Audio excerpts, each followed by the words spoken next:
What's going on, everybody? Thank you for clicking on the clip.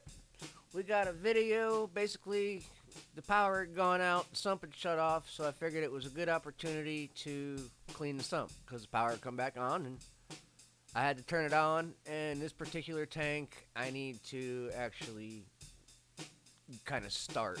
It's not a self-starting tank. So, we're going to do a video on me cleaning the sump.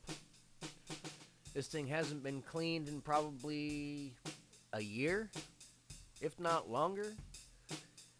It ended up being pretty gross, but at the same time, it could have been a lot worse. And I'm actually kind of surprised on how efficient and how well it's working. Considering the next video that I'm going to be doing is a canister cleaning video, and this canister I had just cleaned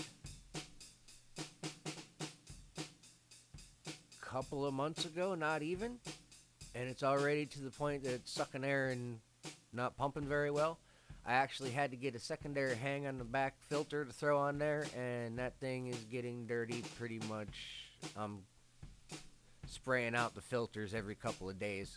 It's a dirty tank, but then again, there's a lot of peacock cichlids, or not peacock cichlids in it. There's a lot of yellow labs in that tank. So yeah, I got the sump out. Just turn it on its side, start blasting it with water, and douche it out. It's all it is. Pull the filters out, clean them out, give it a good rinsing. See how nasty those things are. You just spray them off with the hose. This is the benefit of living out in the middle of nowhere and being on a well. I've got about 7.2 to 7.4 pH water with a medium semi-hardness to it. And it works really well. Just hose water and run.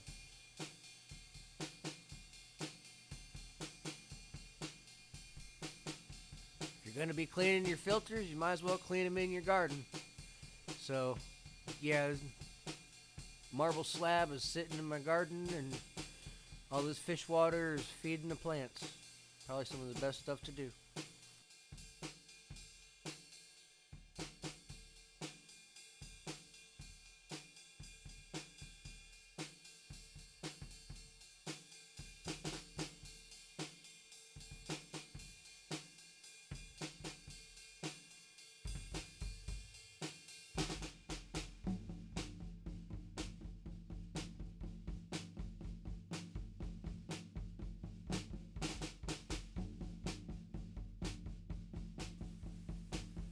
Sumps, kind of like canister filters, they have sections. So you have your filter pad section, your biomedia section.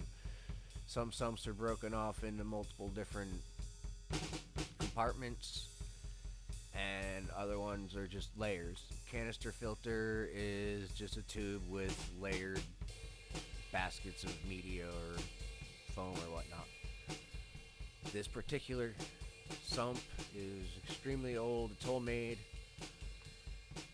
Made a long time ago. And basically it's just bio balls and filter pads. I've got some stuff from the craft store for stuffing pillows and stuffed animals. That works really great for biomedia. I went on eBay and ordered some filter padding.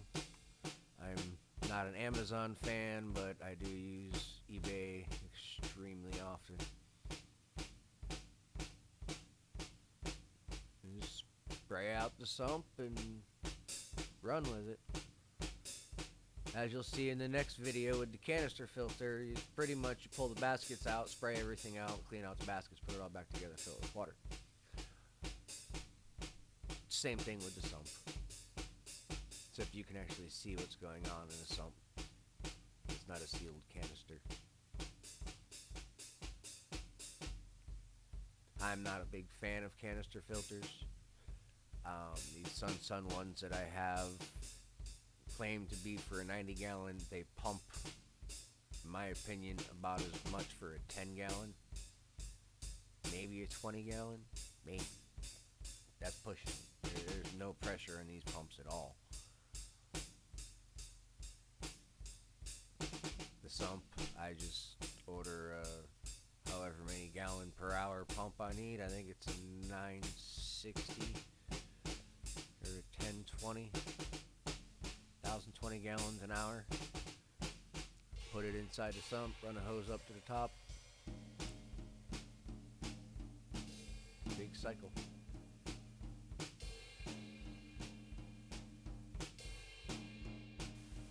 So after I had to fight with the sump pump to get it in the hole like it was supposed to be, and all the crap that fell behind the sump while I was trying to slide it in, I get to put the hose back in it and fill her back up. Yes, I've got a garden hose in my house. It's plumb to the back fish room. Got a spigot back there and everything. Turn the pump on. As you can see, it's pumping crap into the tank, of course. Whatever's left over now gets to get cycled through the tank. So for the first few hours at least, it's going to be a little bit on the cloudy side and not looking the prettiest, but after a day of running, it'll be back to crystal clear and good to go. There's all the cloudiness. Now there's a brace in there. It goes over to the overflow, and the overflow fills up. So I've got to pump the tank full of water. These particular kind of overflow tanks, they've got a water level, and then if the pump shuts off, they drain down just a little bit, about a quarter inch, half inch, and then they stop draining, so they keep water in them. The overflow, on the other hand, will suck dry and pour into the pump. If you have some kind of siphon tube down at the bottom of one of these tanks and the power shuts off, it will drain the tank. Luckily, I haven't had that issue. Now I've got to suck start the tank, put a hose up against the drain tube, pull some air through it, get the water going. Of course, there's crap inside the hose, so I got to suck that stuff into my mouth. Never a dull moment. Never. This is fish keeping. Definitely never know what's coming next. Now we finished filling up the sump, finished filling up the tank, and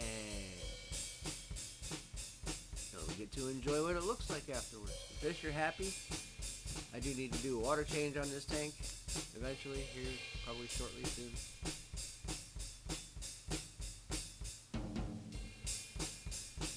There's the overflow dumping into the sump. The pump pumping it back out. Hose goes out through a hole. It's dark in the hole, so you really can't see that well. Sorry, people.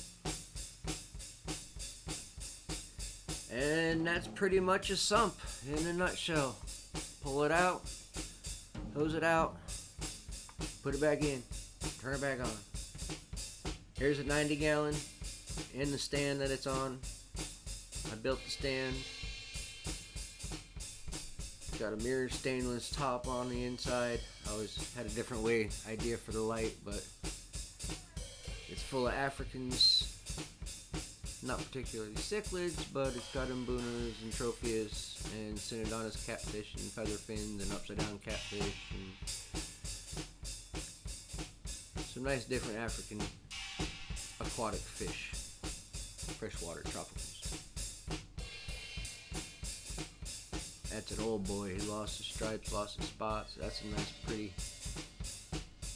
juvenile there.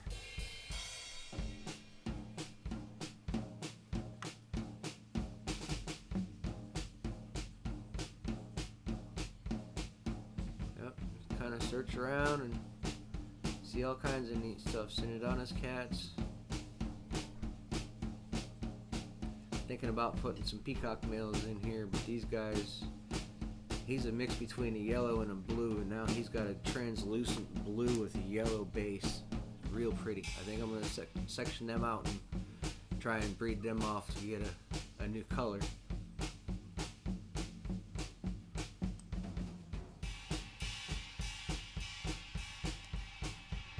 They're a little on the aggressive side, but they are pretty fish. Most definitely pretty fish. Well, everybody, I really appreciate you clicking on the clip. If you haven't already, hit that subscribe button. Make sure you hit the like button. It's free, full access, and go ahead, throw a comment in there and tell me what you think.